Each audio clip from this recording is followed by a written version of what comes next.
Hello everyone. Today I got a book of Theory of the Wimpy Kid. Not just one, but all of them. I got the new books too.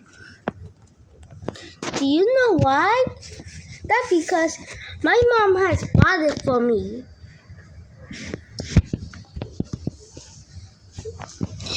But if you like this video, I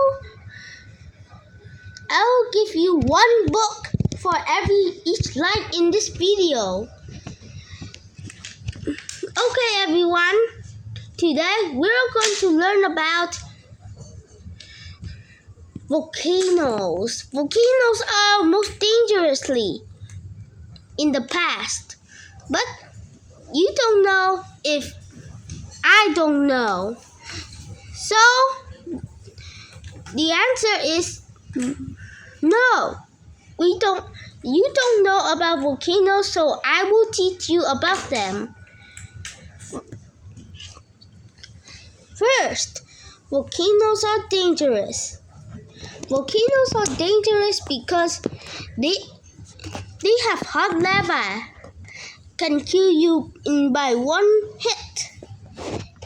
Just by only one jump and then you die. It looks like Minecraft, but it's only take damage, but in reality it will make you die.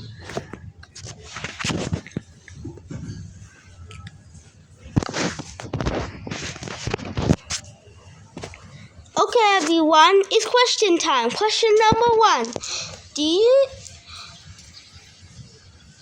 Do you dare to play Minecraft when you are on a hot volcano? Link in your comment section below and tell me the answer. I'll see you in the next video.